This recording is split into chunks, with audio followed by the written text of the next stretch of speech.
මෙවැනි ධර්මදේශනා දිනපතා ශ්‍රවණය කිරීමට බෞද්ධයා YouTube නාලිකාව සබ්ස්ක්‍රයිබ් කරන්න.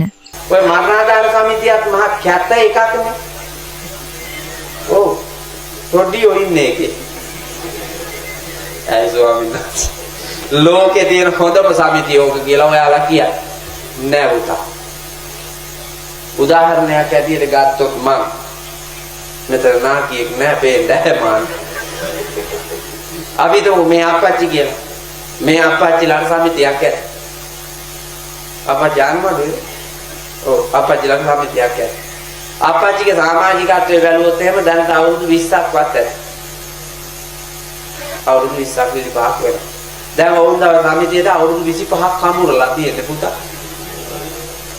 අවුරුදු 25ක් වුණා කැමුරුවා සමිතියට. වුණාට තව 750ක්වත් දුන්නේ නැහැ. මම දන්නවා දුන්නේ නැහැ කියලා. වුණා වලවල් කපන්න ගියා. ශ්‍රම දාන වලට ගියා. පුටු ඉල්ලනකොට දුන්නා. හාල් ඉල්ලනකොට දුන්නා. පොල් ඉල්ලනකොට දුන්නා. හැම සමිති වාරයටම ගියා. සමාජික මුදල් බඳින්න කියපුවා දුන්නා. ඔක්කොම දීගෙන මලකෙවල් වල නිදි මලාගෙන නිදි කිරාගෙන පාරසලසාගෙන බත් අම්බාගෙන ඇවිල්ලා මෙවුන්දට හෙට අංශ භාගය හැදුනොත් අවුරුදු 5ක් විතර මෙවුන්ද උඩු බැලි අතට ඉන්නවා. ජයසිරි මා බෝහාමුදුරන්ගේ පිහිටයි එහෙම වෙන්නේ නැහැ. උදාහරණෙට මම මේ කියන්නේ මෙවුන්ද උඩු බැලි අතට ඉන්නවා. දැන් නේද පුතා තනියට ඉන්න ඕනේ. දැන් මේ මිනිහාගේ තනියට ඕනේ. දැන් මේ මිනිහව නාවන්න ඕනේ. දැන් මේ මිනිහව සරසන්න ඕනේ. දැන් මේ මිනිහට කෑම බීම ඕනේ. ඒවා ටික දැන් තමයි දෙන්න ඕනේ. අර උඩු බැලිය අතර එක එන්නේ අමරණාධාර සමිතිය. අර ගෙදර ගෑණි දරුවෝ ටික එක්කව වෙලා පුළුවන් තරම් මෙවුන්දා වෙනුවෙන් වෙහෙසිලා මෙවුන්දා මැරෙනවා අවුරුදු 5ක්. අන්න සභාපතියයි ලේකනෝයි බාණ්ඩාගාරිකයි කුලප්පු වෙනවා. මෙවුන්දාගේ පණ ගියා කියනකොටම කුලප්පු වෙලා මෙවුන් පොතුත් අරගෙන අර ලෙජර් හුඟ ගේනවා. ගෙනල්ලා මෙවුන්දාගේ ගෙදරම තුනි කරා ගන්නවා ගහක් යට. පාර්ලිමේන්තුවෙන් ආවා පුතා. තුනි කරගෙන මෙවුන්දාගේ ගෙදරම ගහ යට මෙවුන්දා ණය තියනවාද බැලුවා පෙරල්ලා. ණය නැහැ.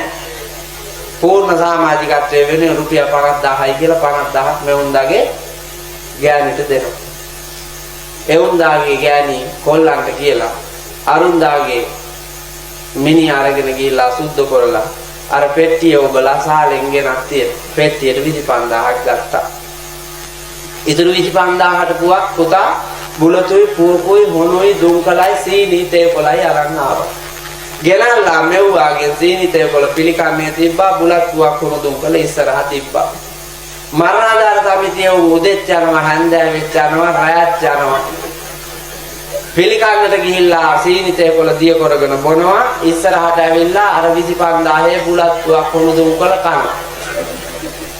ගෙදර උන් දාන්නෙම නැතුව පුතා අර 50000 25000ක් මා අපිට අරුන් කෑවා. සමිතිය උන් කෑවා මෙවුන්දාගේ ගෑණිට හම්බෙච්චි. මෙවුන්දාට නම් කවදාවත් හම්බෙන්නේව නැහැ. ඒවුන්දා මැරුණානේ. ගෑණිට දීපු එකනොත් අපච්චි 50000 දීලා 25ක් කෑවා. ඒගොල්ලෝ කියනවා හොඳම සමිතියලු පුතාට. රොඩියෝ නේ දීපු එක උදුරාගෙන කන නීච රොඩියෝ. ඔය සමිතියේ අර මිනිහා මැරණකම් බලාපු නැති සමිතිය මොකද්ද? ඇතිපල් මිනිහෙක් ජීවත් වෙනකොට සලකන්න ඕනේ. මරුණට පස්සේ සලකලා වැඩක් නෑ. එවැනි රොඩියෝ මෙතන මව් කුසින් වදාගත්ත දරුවෝ ගොඩක් ඉන්නවා පුතා. මරුණට පස්සේ තමයි අම්මා තාත්තා ගාවට එන්නේ මිනිහ ගාවට අඬන්නේ. එතකන් අම්මා කෑවද බිව්වද තාත්තා කෑවද බිව්වද බෙහෙත් ටිකක් ගත්තද නෑවද රෙද්දක් ඇඳුමක් ඇඳද මෙව්වා මොකක්වත් බලාපු නැති වුණ. මරුණා කියනකොටම ඕ මලුත් එල්ලාගෙන ඇවිල්ලා පදිංචි වෙනවා අරගේ. පදිංචි වෙලා එනේ කායනකොට මෙවුන් අඬනවා. මොකේ හරියනකොටම අර ගේ ඇතුලේ නළුවා වගේ ගේ ඇතුලේ ඉන්නේ. දැන් ළඟම කුළුපගේ කයනකොටම බලාගෙන ඉඳලා එළියට පැනලා විනාඩි 5ක් විතර සද්දේ දාලා අඬලා නිමිලා යනවා. පුදුම මායා පුතා තියෙන ලෝකේ රවට්ටලා ලෝකේ නීච විදියට නිගා කරලා ලෝකේ මම්මුලා කරන මෙවුන්දලාගේ ලැජ්ජා බය නැති පව් ගතියක් තියෙන. මම පාර්ශවයකට ගිහිල්ලා හොඳට බලාගෙන ඉන්න පුතා පිරිමින්ගේ ගෑනුන්ගේ වෙනස. මම හොඳට බලාගෙන ඉන්නේ. පාර්ශවයේ වෙලාව ඔන්න මෙන්න කියනකම් කාන්තාව ලෑස්ති වෙලා ගේ ඇතුලේ ඉන්නේ. මම මේ කියන එක බොරු නම් හොඳට බලන්න. ලෑස්ති වෙලා ළඟම ඥාති ගෑනු ටික ගේ ඇතුලේ ඉන්නේ. මිනිය ගන්න කියලා කිව්වහම කොල්ලෝ රතිඤ්ඤ දානවා පිළිකන්න පැත්තේ. රතිඤ්ඤ සද්දේ එනකොටම මෙවුන්දලා අර ගෙවල් ඇතුලේ ඉන්නේ උපයින්නවා. කනලා මල් වඩම් පෙරලලා. පොල් තෙල් පහන් පෙරලලා. අර පෙට්ටිය වහන්න දෙන්නේ නැතුව ඔට්ටු වෙන්න ගන්නවා.